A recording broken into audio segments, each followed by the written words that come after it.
रहीम some important phrases. अच्छा, phrases भी idioms की तरह होते हैं और लेकिन ये फिक्स होते हैं, इसको कोई टेंस में चेंजेस नहीं आते कि जो कि तुम बोले जाते हैं। पहला है अगेन एंड अगेन, बार बार। Don't repeat this mistake again and again, बार बार इस गलती को दोहराओ नहीं। नाउ एंड अगेन, कभी कभार। Now and again I watch old Urdu movies, मैं कभी कभार ओल्ड उर्दू मूवीज़, पुरानी उर्दू फिल्में देखती हूँ।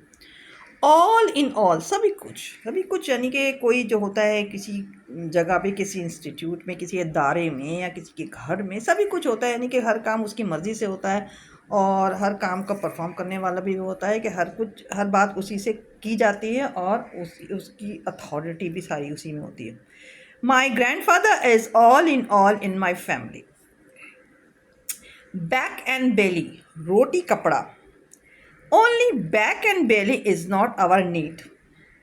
खाली रोटी कपड़ा हमारी ज़रूरत नहीं, we should earn for many necessaries, हमें दूसरी ज़रूरियात के लिए भी कमाना चाहिए।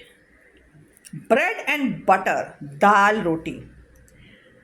One should be satisfied if one gets bread and butter these days. आजकल अगर कोई दाल रोटी कमाता हासिल करता है तो वो उसे मुतमईन रहना चाहिए। पिक एंड चूज़, तवज्जो से इंतखाब करना। We must pick and choose our career before it is too late. जब हम अपने कैरियर का इंतखाब करें, जब हम कैरियर के लिए पिक एंड चूज़ करें, जब पिक एंड चूज़ का वर्ड इस्तेमाल करेंगे का मतलब है कि कैरियर को बहुत तवज्जो से सोचें, यानी कि फ्यूचर के बारे में आप अगर हाल में सोचते हैं तो उसको पिक एंड चूज़ करनी है, बहुत तवज्जो से उसका इंतखाब करें। अगर आपने इस इंतखाब में देर कर दी और टाइम हाथ से निकल गया तो ये आपके लिए यूज़लेस होगा। मिसाल के तौर पे ये होता है कि बहुत से लोग होते हैं, इंटर करते हैं प्री इंजीनियरिंग में या प्री मेडिकल में, थोड़े से नंबर कम आ जाते हैं तो वो कॉमर्स में चले जाते हैं और कॉमर्स में हर चीज़ को न्यू मिलती है, फिर कॉमर्स में वो लुढ़कते रहते हैं, फिर उनका करियर बर्बाद हो जाता है। तो पिक एंड चूज़ उनको पहले कर लेना चाहिए। गिव एंड टेक, लेन देन, it's always give and take in life. ज़िंदगी में लेन देन रहता है। लेन देन का मतलब ये कि अगर आप किसी के काम आते हैं तो वो भी आपके काम आएगा। अगर आप एक्सपेक्ट करते हैं कि कोई आपके काम आए और आपको हेल्प करे तो फिर आप भी उसके जिस तरह से भी काम आ सकते हैं उसके काम आए और उसकी भी आप हेल्प करें। आप उसको उसकी कोई काम कर दें या कोई आपको कोई गिफ्ट दे रहा है तो आप भी उसको पलट के कोई अपने हिसाब से गिफ्ट दें, या बहुत आपके साथ बहुत हम्बल तरीके से मिलता है तो आप भी उसके साथ हम्बल तरीके से मिलता है। यानी कि आप जैसा करेंगे ना वैसा अगला भी आपके साथ बिहेव करेगा। तो इसलिए गिव एंड टेक होता है लाइफ में। आप जितना अच्छा दूसरों से एक्सपेक्ट करते हैं तो उतना अच्छा खुद भी उनके साथ हो। इन्स एंड आउट, बारीक से बारीक बात जानना।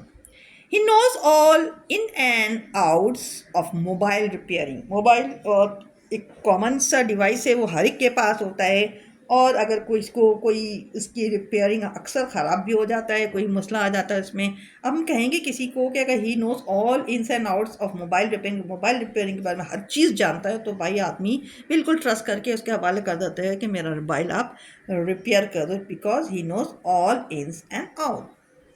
लॉ एंड ऑर्डर, नज़्म ज़ब्त। लॉ एंड ऑर्डर यानी कि जो भी हर मुल्क में, पूरी दुनिया में जितने भी कंट्रीज़ हैं उनके अपने अपने लॉ होते हैं और ऑर्डर होते हैं। अगर उनकी पब्लिक, उनकी आवाम उसको ओबे करे तो क्या होता है कि उस कंट्री में बहुत पीस रहता है।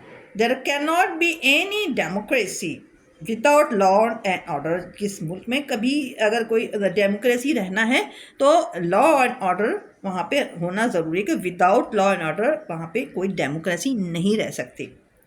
रियली एंड ट्रूली, तयशुदा तौर से, यानी कि कोई चीज़ जो है अगर आपने फिक्स कर दी कि हाँ 1 तारीख को हम आपको रेंट दे देंगे, या कोई भी चीज़ है हम इसकी कीमत इतने साल तक नहीं बढ़ाएंगे, ये रियली एंड ट्रूली तय हो जाती बातें पहले से, तो वो कहते हैं रियल एंड ट्रूली जो है ये आपका एग्रीमेंट है।